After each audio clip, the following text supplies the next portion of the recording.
Bab 19, Perburuan, bagian ketiga.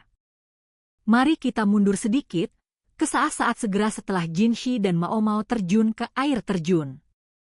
Ia merasakan tekanan yang kuat, pertama di mulutnya, lalu di dadanya. Mao Mao merintih, kemudian memuntahkan air. Ia duduk tegak, membiarkan isi perutnya yang tersisa ikut keluar bersama air. Ia merasakan seseorang mengelus-elus punggungnya yang basah kuyup dengan lembut. Maaf. Aku tidak tahu kau tidak bisa berenang. Tidak ada yang bisa berenang dalam kondisi itu, kata Mao Mao dengan susah payah meskipun wajah dan bibirnya sudah tidak berdarah. Tanpa peringatan sama sekali, Jinshi telah meraihnya dalam pelukannya dan melemparkan keduanya dari tebing. Ia sudah berlari dengan benar dan menendang keras dari tanah. Di suatu tempat di tengah-tengah itu, Mao Mao mengira ia mendengar ledakan Feifa lagi. Tebingnya hampir setinggi 50 meter. Dalam keadaan lain, ia hanya bisa mengasumsikan Jinshi sudah kehilangan akalnya. Kolamnya di sini sangat dalam, katanya sekarang. Selama kau berhasil mendarat di dalamnya, kau seharusnya selamat, asalkan tidak tenggelam. Asumsi yang besar, jawab Mao Mao. Ketika ia melihat betapa marahnya Mao Mao, Jinshi tidak bisa menatap matanya. Mao Mao berdiri dan mengendurkan selendangnya. Jubahnya basah kuyup dan sangat berat. Apa yang kamu lakukan? Maaf karena saya tidak cukup cantik bagimu, namun dengan begini saya pasti akan masuk angin. Begitu pula kau. Lepaskan bajumu, Tuan Jinshi. Saya akan memerasnya. Lalu Mao Mao mulai melakukan tepat itu. Jubahnya masih terasa berat. Memutuskan ia tidak terlalu peduli, Mao Mao melanjutkan untuk melepaskan roknya bahkan lapisan dalamnya. Terdengar bunyi berdebam saat ikatan-ikatan tanaman obat berjatuhan ke tanah. Semuanya basah kuyup, rusak, pikirnya sambil menghela napas. Ia memutuskan untuk menahan diri dan tidak melepas pakaian sederhana yang menutupi bagian depan dan pinggulnya, setidaknya untuk saat ini. Mungkin tidak banyak yang perlu disembunyikan di tubuhnya, namun ia tetap ingin menyembunyikan apa yang ada. Ia mengambil jubah Jinshi, melemparkannya ke tanah dengan bunyi berdebam tersendiri, dan mulai memeras airnya. Kau bisa mengurusi milikku nanti, katanya. Urus milikmu dulu. Ia terdengar anehnya tersinggung. Namun menyadari ia tidak bisa membiarkannya tetap seperti itu, Mao Mao tetap memeras jubahnya. Jinshi hampir merebutnya kembali dan mulai memerasnya sendiri. Ia pikir itu sama saja. Ia lebih kuat dari dirinya dan akan melakukannya lebih efisien. Ia kembali mengerjakan pakaiannya sendiri. Ia mengenakan kembali rok dan lapisan dalamnya yang masih agak lembab, kemudian akhirnya melihat-lihat sekeliling. Mereka berada di dalam gua yang remang-remang. Di mana kita? Di balik air terjun. Tidak banyak orang yang tahu tentang tempat ini. Tapi kau tahu. Seorang pejabat yang dulu bermain bersamaku di sini sejak lama mengajari saya tentang ini. Tampaknya masuk ke sini kadang-kadang digunakan sebagai semacam uji keberanian. Begitu ya? Mao Mao menyisir tanaman-tanaman obat yang sudah tergenangi, berusaha menentukan apakah ada yang masih bisa digunakan, ketika ia menemukan beberapa bungkusan kecil yang dibungkus dengan kulit rebung. Ia mengulurkannya kepada Jinshi. Ia melepas ikatan rumput monyet yang mengikat bungkusan-bungkusan itu sehingga terlihat isinya, petai Cina yang direbus. Dibungkus berlapis-lapis, dan yang ada di bagian tengah relatif tidak rusak. Maaf karena ini makanan yang sangat sederhana, namun saya harus memintamu untuk memakannya, kata Mao Mao. Tanaman itu dibumbui untuk memberinya sedikit rasa, dan sedikit tergenang air mungkin tidak terlalu merusak rasanya. Namun tetap saja, ini bukan jenis makanan yang biasanya disajikan di meja makan seorang bangsawan. Apa ini? Semacam obat? Bukan, Tuan. Anda tampaknya kekurangan garam. Petai Cinanya bukan dimaksudkan sebagai obat, Mao Mao membawanya sebagai camilan untuk dinikmati di waktu senggang. Bumbunya sudah terlihat saat sarapan pagi itu dan Mao Mao menyukainya, jadi ia meminta salah satu dayang untuk membungkuskan sedikit untuknya. Garam? Tanya Jinshi, memandangi Mao Mao. Suasana hatinya tampak sudah membaik, namun ia tidak bisa melupakan bagaimana Jinshi terhuyung-huyung sebelumnya. Saat lompatan tadi, ia menjatuhkan botol yang ia bawa untuk diberikan kepadanya, yang sudah ia isi dengan campuran air, pasta kedelai, dan gula. Ketika kau mengenakan penyamaran seperti itu di hari sepanas ini, tentu saja kau akan mulai kepanasan. Kutebak kau merasa lemas dan kepalamu sakit. Sudah jelas mengapa Jinshi tidak merasa sehat. Ia berkeliling dengan wajah tertutup, tidak hanya gagal makan dengan benar tetapi bahkan hampir tidak mendapatkan air sama sekali.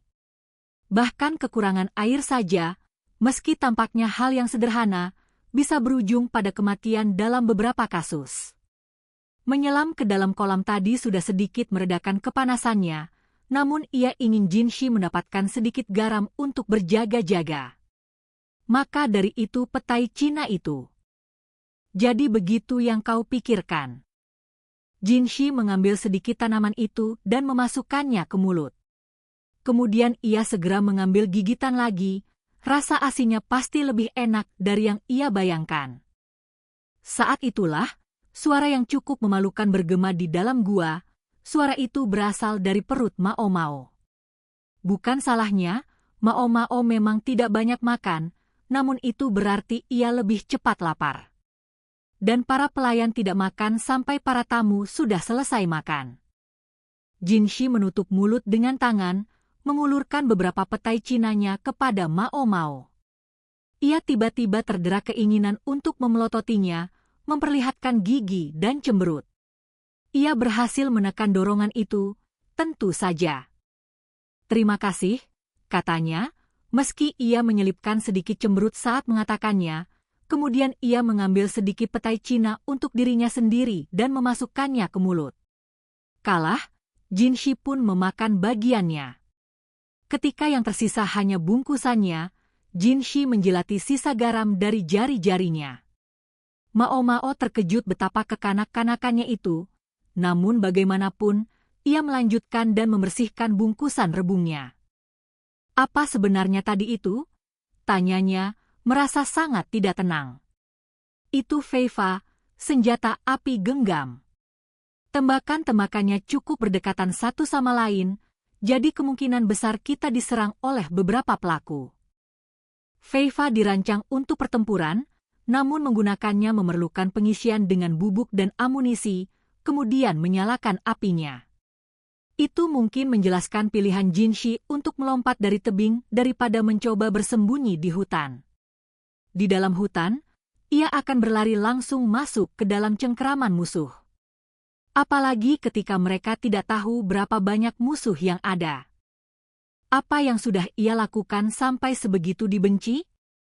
Mao Mao ingin memarahinya karena menyeretnya ke dalam semua ini, namun jika jujur dengan dirinya sendiri, ia hampir tidak bisa mengeluh. Dialah yang mengikuti Jinshi keluar ke tempat yang membuat mereka menjadi sasaran yang mudah. Begitu mereka masuk ke dalam hutan, mereka sudah rentan, namun keluar dari jangkauan pandang kediaman di pegunungan itulah yang menjadi paku terakhir di peti mati mereka. Terlepas dari kekhawatirannya, Mao Mao melihat-lihat tempat mereka berada. Gemuruh air terjun memenuhi gua yang lembab dan dipenuhi lumut itu. Ia bisa melihat kerangka hewan-hewan kecil di sana-sini, menunjukkan bahwa mereka berhasil masuk namun tidak berhasil keluar lagi. Gua itu semakin gelap ke dalam, namun ia bisa merasakan hembusan angin. Jadi kau tahu tentang gua ini? Apakah kau tahu ada cara untuk keluar? Tanyanya. Biasanya, orang cukup berenang keluar melewati air terjun. Itu mungkin agak sulit bagiku. Mao Mao memang bukan perenang yang andal.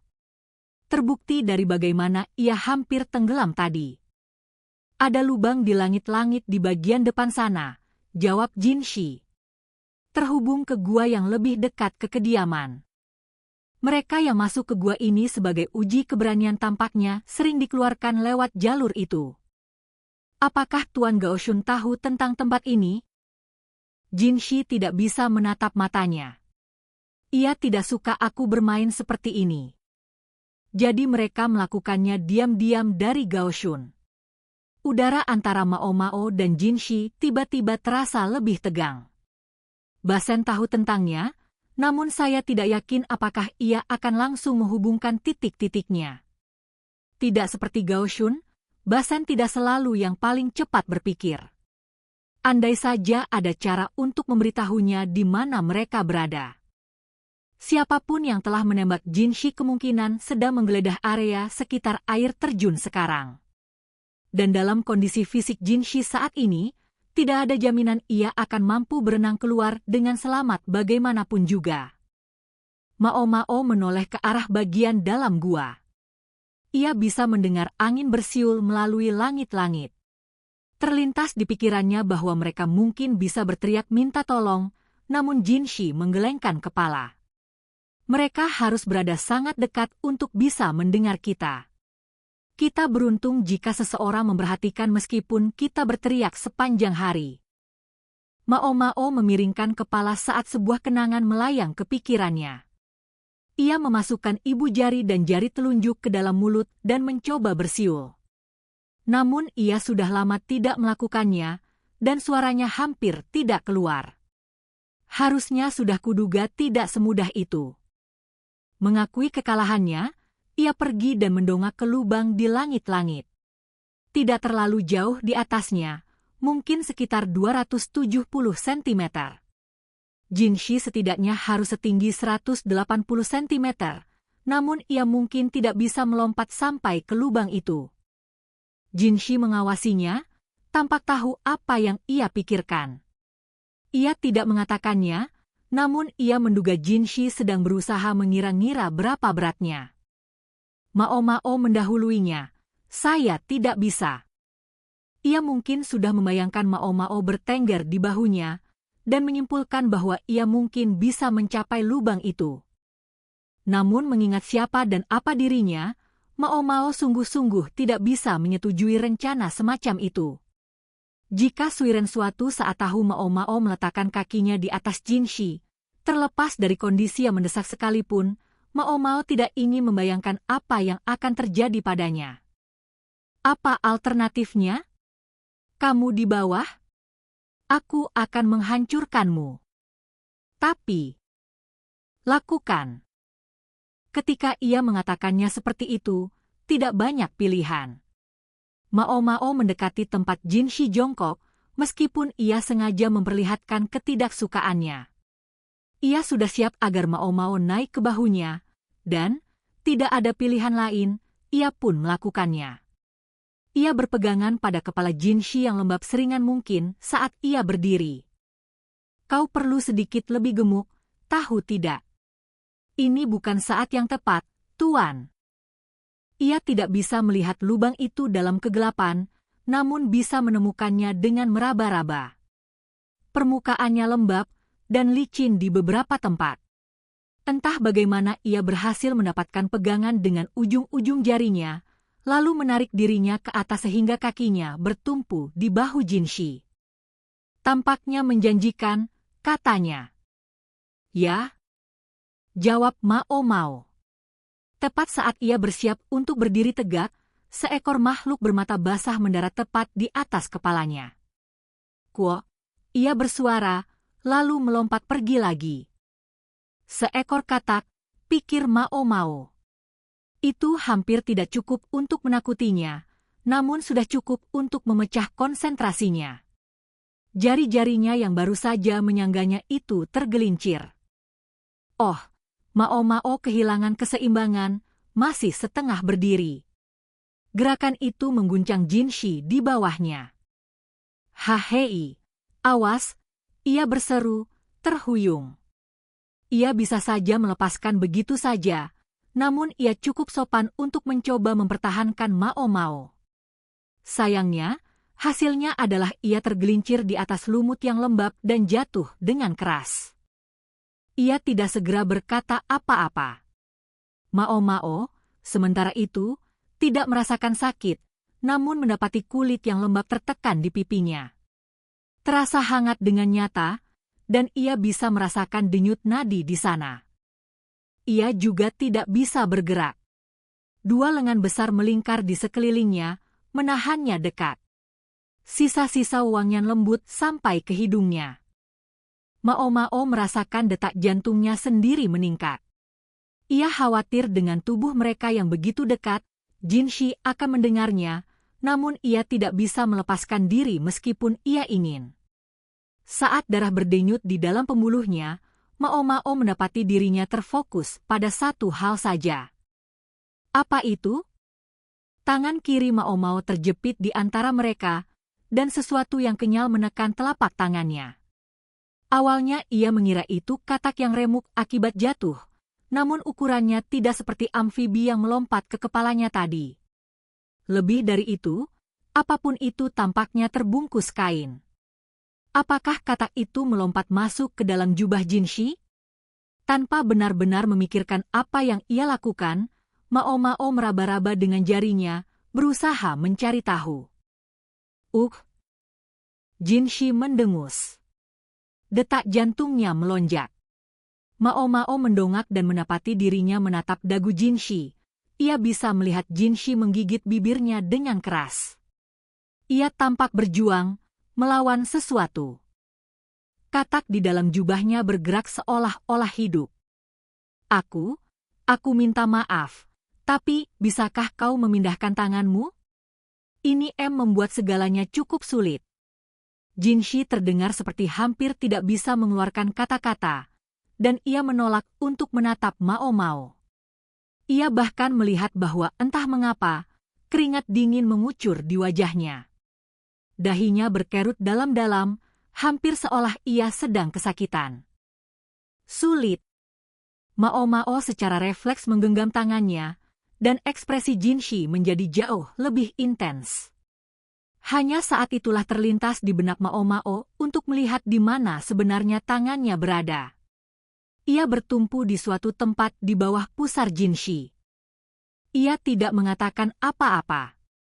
Ada sesuatu di sana, sesuatu yang seharusnya tidak pernah ada di sana. Sesuatu yang akan sangat memalukan untuk dipegang, namun yang seharusnya tidak bisa ia pegang karena seharusnya tidak ada di sana. Secara kategoris tidak mungkin ada di sana. Jin Shi adalah Qasim, pejabat istana belakang. Namun, apa yang ada di sana memang ada. Hah? Perlahan Mao Mao memindahkan tangannya dan hendak mencoba melepaskan diri. Dari cengkraman Jin Shi yang sudah melonggar, namun ia menekan punggung bawahnya, menahannya di tempatnya, mengangkang di atasnya. Jin Shi menyisir poninya ke samping dan menghembuskan napas, kemudian memandangi Mao Mao. Kurasa dalam satu sisi, ini menghemat sedikit kesulitanku. Wajahnya adalah wajah bidadari kahyangan yang hatinya dilanda kesedihan. Namun ia bukan bidadari. Ia memiliki wajah yang bisa menundukkan negeri dengan satu senyuman, namun ia bukan perempuan. Dan ternyata, ia pun bukan Qasim yang kehilangan lambang kejantanannya yang utama. Jubah Jin Shi sudah terbuka ketika Mao Mao mendarat di atasnya, namun tubuh yang terungkap itu tidak lembut dan dimanjakan. Sebaliknya, semuanya adalah otot yang padat, hasil dari disiplin dan latihan. Wajahnya mungkin wajah bidadari, namun tubuhnya adalah tubuh seorang prajurit. Kini terasa tidak masuk akal bagi Mao Mao bahwa ia tidak pernah terlintas di benaknya bahwa Jin Shi mungkin bukan Qasim. Mungkin ia secara bawah sadar menghindari kemungkinan itu. Ada sesuatu yang ingin kukatakan kepadamu, kata Jin Shi. Itu salah satu alasan aku memintamu ikut dalam perjalanan ini. Mao Mao mendapati dirinya ingin menutup telinganya. Ia langsung mengerti bahwa ia tidak boleh mendengar lebih lanjut. Namun menutup telinga hanya akan memperlihatkan apa yang ia pikirkan. Ada seorang pria di istana belakang yang bukan Kasim. Apa yang akan terjadi jika fakta itu tersebar? Bagaimana jika pria itu pernah menyentuh salah satu selir, jika benih yang bukan milik kaisar telah ditanamkan di kebunnya? Mao Mao cemberut kepada Jinshi. Tolong berhenti. Jangan seret saya ke dalam ini. Jinshi sering memanfaatkan Mao Mao sebelumnya, dan meskipun kadang lebih banyak dan kadang lebih sedikit, itu selalu menjadi sakit kepala baginya. Meskipun begitu, belum pernah tampak sepadan baginya untuk benar-benar marah. Tapi ini berbeda. Begitu ia memiliki pengetahuan ini, ia harus membawanya sampai ke liang kubur. Dan saya belum siap mengikutimu ke liang kubur.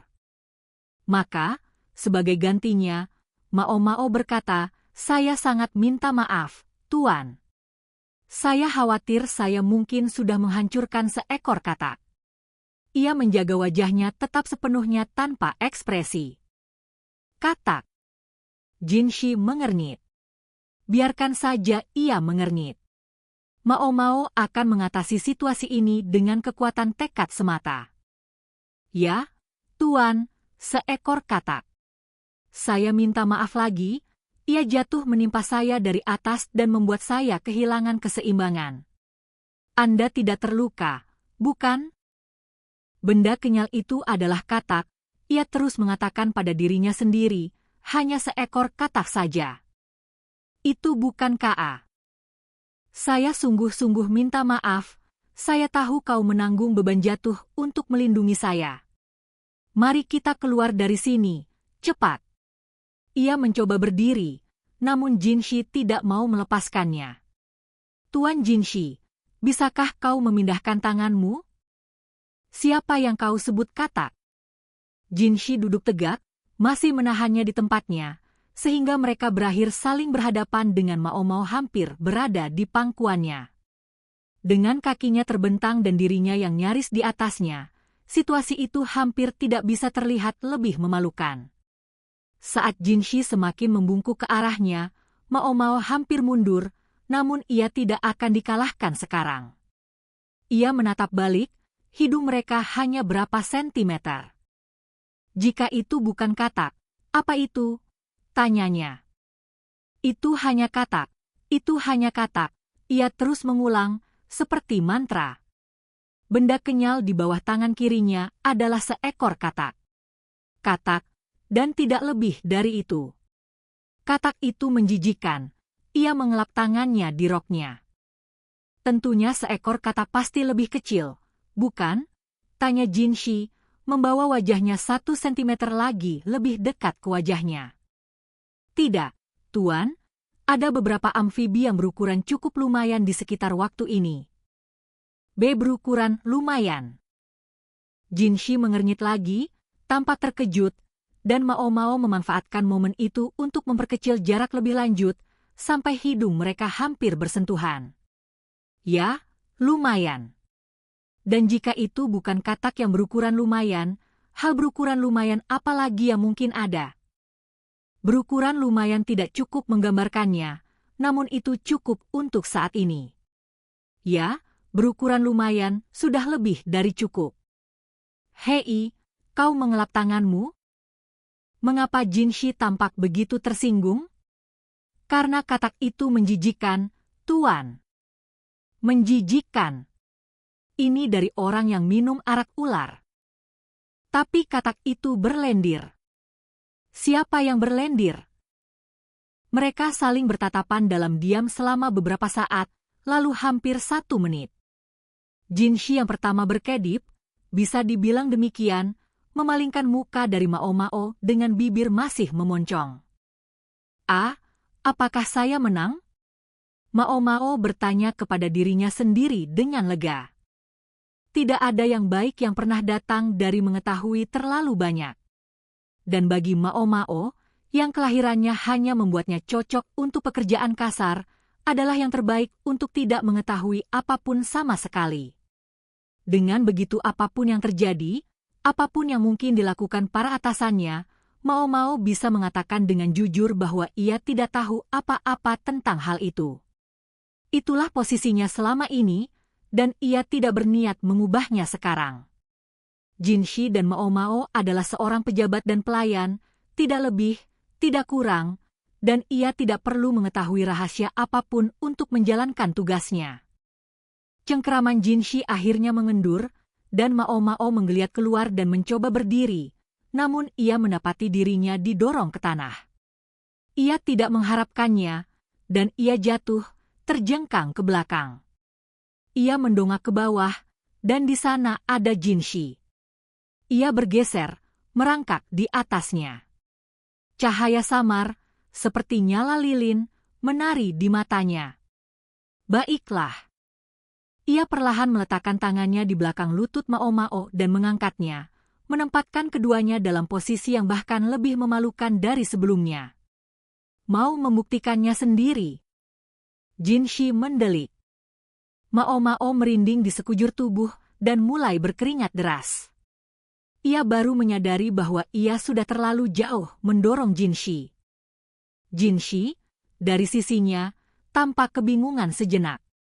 Detik-detik, kemudian 1 menit berlalu, dan keduanya tidak bergerak. Akhirnya, Jinshi tampaknya mengambil keputusan. Ia menggigit bibirnya dan membungkuk ke depan, wajahnya perlahan semakin mendekati wajahnya. Aku bertanya-tanya apakah aku harus memberikannya tendangan yang layak, pikir Mao Mao dengan pikiran yang berputar-putar, namun kemudian Jinshi berhenti dan mendongak dengan kesal. Apa itu?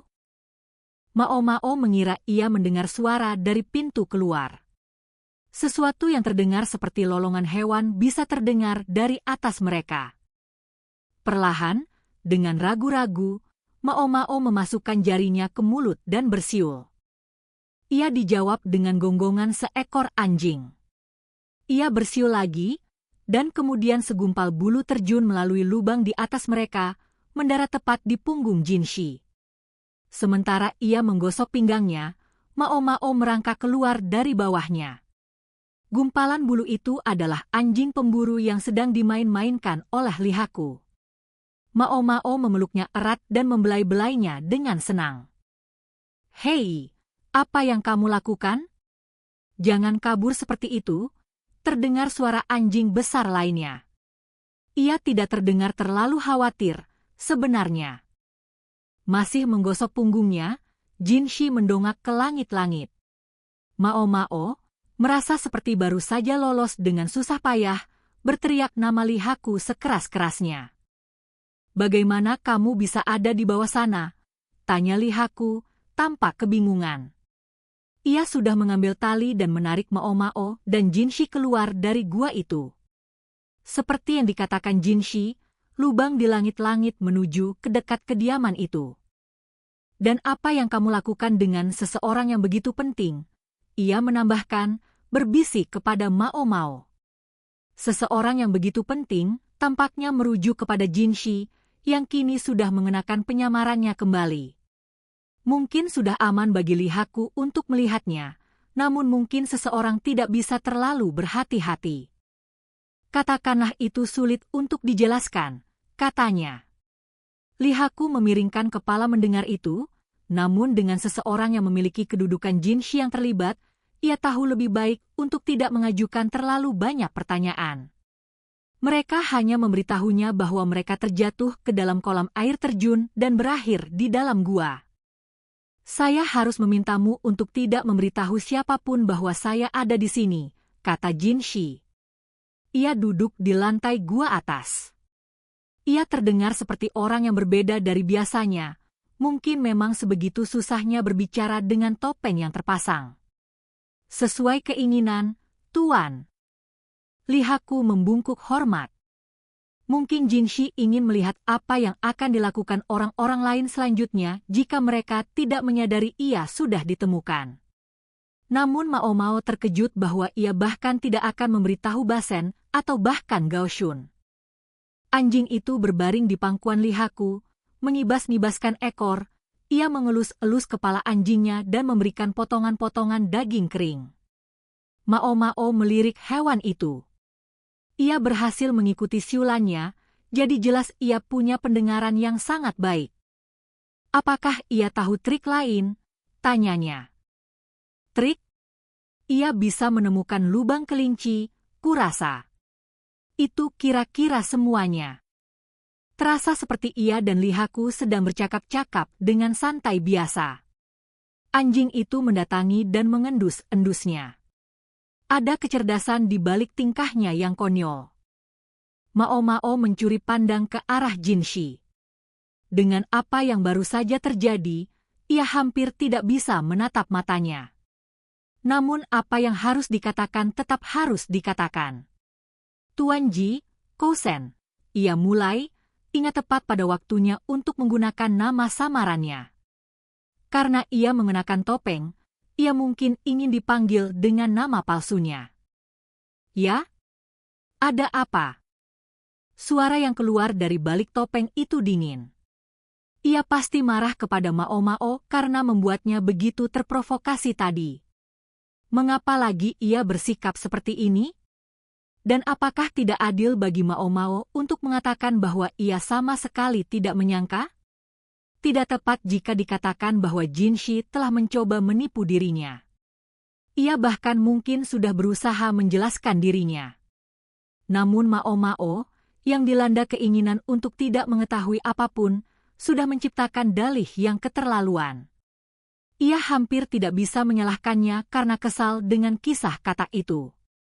Ia memang begitu percaya diri dengan penampilannya.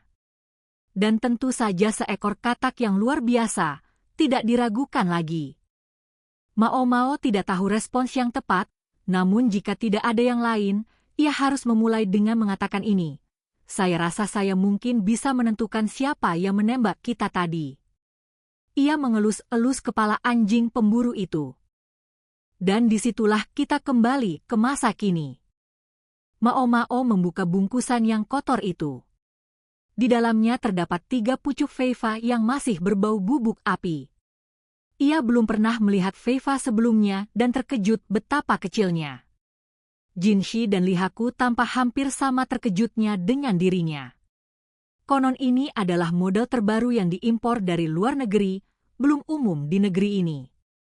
Senjata ini tidak menggunakan sumbu untuk menyalakan bubuk api seperti model-model sebelumnya, melainkan mengandalkan konstruksi canggih yang menggunakan bagian logam berbentuk khusus untuk menciptakan percikan yang menyalakan bubuk tersebut. Baik Jinshi maupun lihaku belum pernah melihat Feifa paling mutakhir ini. Mereka hanya pernah menembaknya sekali dan pemahaman mereka tentang cara kerja senjata itu tidak lebih dari itu. Feifa terbaru ini memiliki bau yang khas, mirip telur busuk, sama sekali tidak sedap. Bubuk apinya biasanya dibuat dengan menggabungkan arang dengan sendawa dan belerang, sehingga ketika meledak ia memiliki bau yang sangat khas, aroma kuat yang membuat orang ingin menutup hidung. Jika perangkat semacam itu digunakan selama perburuan, anjing manapun dengan hidungnya yang luar biasa akan langsung bereaksi. Dan memang, ketika diperlihatkan baunya, anjing lihaku langsung membawa mereka ke Feifa ini. Perburuan tidak dilakukan dengan Feifa di daerah ini. Pertama, senjata ini tidak cukup akurat dan tidak cocok untuk lingkungan pegunungan dengan segala rintangan yang bisa menghalangi tembakan. Alasan digunakannya dalam upaya pembunuhan terhadap Jinshi mungkin banyak berkaitan dengan fakta bahwa ini adalah model terbaru. Cara unik dalam menghasilkan percikan meningkatkan akurasi dan jangkauannya, seperti yang dibuktikan saat percobaan tembakan. Namun bahkan demikian, pria yang menembak Jinshi itu masih meleset.